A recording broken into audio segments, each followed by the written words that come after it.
Hello folks, and welcome to Wonder of Watches and my dodgy 70s tablecloth. Okay, so since 2017 there has been three unique re-editions of the 62 Mass. Seiko's iconic driver from the 60s, the SLA017, the SPB051 or the blue version which I have here, the SPB053, and of course the latest release, Seiko's SPB143 series with 4 different colorways. Sometimes, however, it's hard to tell your SLAs from your SPBs, so today we're going to look at the differences between them and try to determine which one is the best purchase.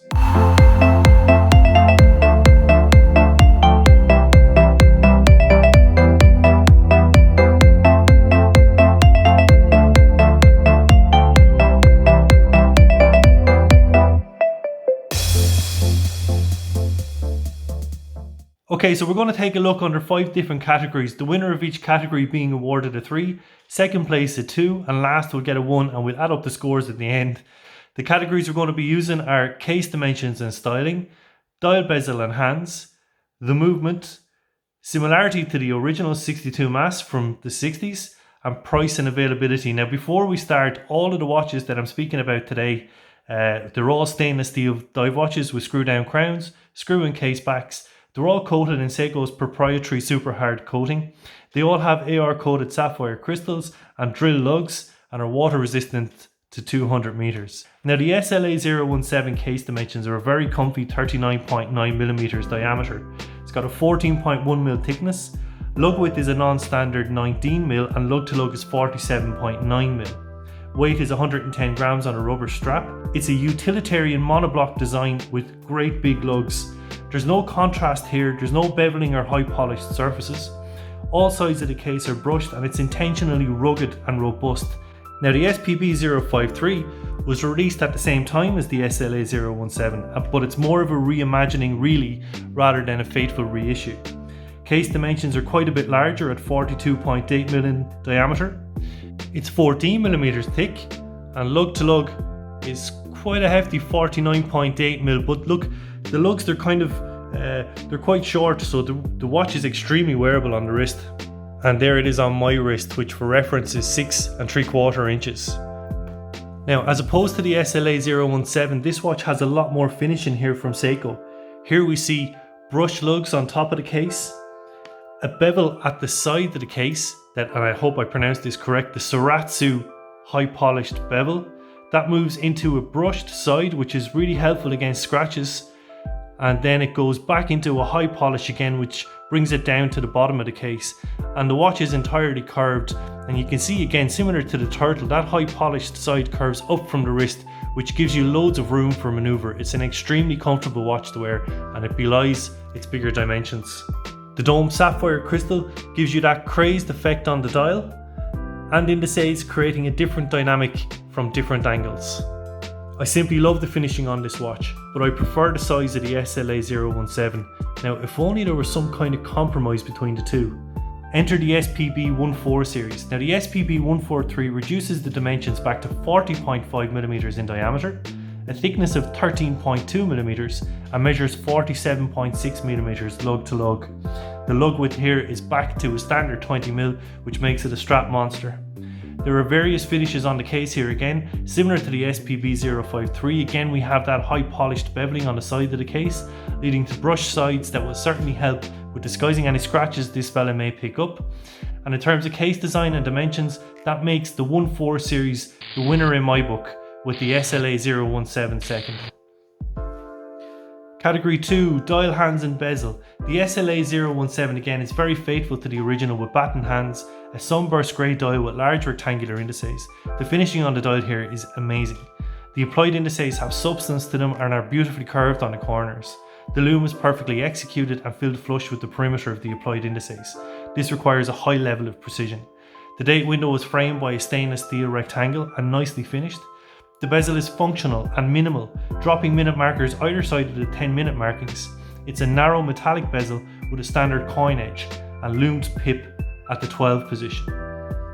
Now the SPB053, it replaces the batten hands with a large arrow hour hand and sword shaped minute hand. These are larger than the batten hands of the SLA017, full of lume and arguably even more legible and functional than that of their brethren. The only example of baton hands that I have is this guy. Now this comes from China. It's by a brand called Saint Martin, or as we say in Ireland, Saint Martin. And definitely on the the SPB, I'm getting confused between my SLAs and my SPBs. The SPB053, those hands are definitely bigger, they're more legible, and the surface area for lume is huge. So this thing, I mean, you're basking in the glow of this at night time when you're trying to sleep, and the lume just keeps going all night. Also, actually, one of the great things about the hands on this watch is that it's so easy to set the time. You can see it flies around there. Whereas the hands may not be as faithful to the original 62 mass, I actually prefer them. I prefer them in terms of functionality and legibility.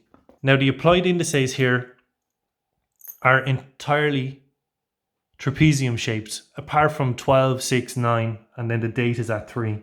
They're not quite as substantial as the SLA017, but again, the lume is applied to be flat and smooth, though maybe not quite as flush to the perimeter of the indices as the SLA017.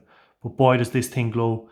The dial is a sunburst blue, which is beautiful, but the star of the show here is the bezel insert, which is a lacquered steel insert, which is kind of a turquoisey bluish. It just changes really with the various different lights, and I suppose really pictures speak louder than words in this case. The SPB143 dial, it reverts to the grey slate sunburst dial, and there are 3 other colour variants. The bezel is a brushed stainless steel, and to my eye looks to be thicker than the bezels on the previous 2 watches, but this is no bad thing though, and I love the look of the thicker bezel, as I think it adds to the utilitarian look of the watch. Lume on the bezel is limited to the pip at 12 o'clock, but the hash marks and 10-minute intervals are etched into the bezel, resulting in a really quality finish. Now, compared to the SPB053 and the SLA017, I'm slightly disappointed with the application of indices. They do not seem to be as substantial as the other pieces, and the lume was applied in a 3D bubble-like fashion, as opposed to the flush application of the previously mentioned models. I imagine this does not require the same precision, and probably allows for a greater margin of error. Seiko have also ditched the framing on the date window. Now, some may love the look of this, but I prefer the application on the SPB053, which wins this category for me, thanks to the combination of dial and the unique lacquered bezel insert. Onto the third category, movement.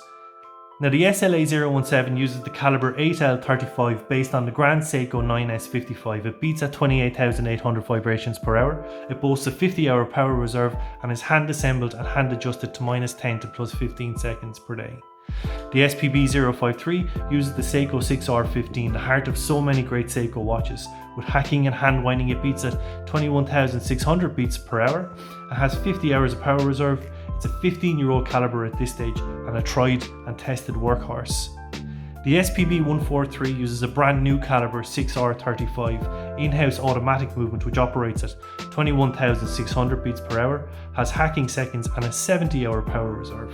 Now, look, I know the SLA017 probably has the best movement here, but I'm handing this one to the new SPB143, as you just can't beat the convenience of a 70-hour power reserve, where you can put your watch away in the watch box for 3 days, pick it up, and it's still ticking away. Now, category 3, similarity to the original. The SLA017 is a very faithful recreation rather than a re-edition of the original 62 mass. It's the clear winner here, with the new SPB143 coming second due to its slate grey sunburst style, similar scale, baton style hands, and the application of minute markers on the dial rather than the use of a rehaut, which we see here on the SPB053. And finally, price and availability. So the SLA17 was released on July 2017 and was limited to 2,000 pieces and priced at €3,800. Can still be bought on the grey market, but it's extremely limited. The SPB053 can be bought new for €880 due to it coming on a silicone strap. And as it comes on a bracelet, the SPB051 is more expensive at €1,100. However, I picked this one up for €500 on the used market on eBay. And the black version can be bought used for around €700. The SPB143 is now available for €1,200, and rubber strap versions can be purchased just shy of €1,000. I think all the value here is for the older SPB051 or the blue 053 on the used market, and that takes the marks. The new SPB143 second and the SLA017 must be last due to its lack of availability. So that's the scores, and the final scores are: the SPB143 wins this fun contest with a score of 11, the SLA017 comes in with 10, and my poor fella, the SPB053, Paddy last with a score of 9. I still love you, pal. Good luck everybody, thanks for watching and have a good weekend. Ben.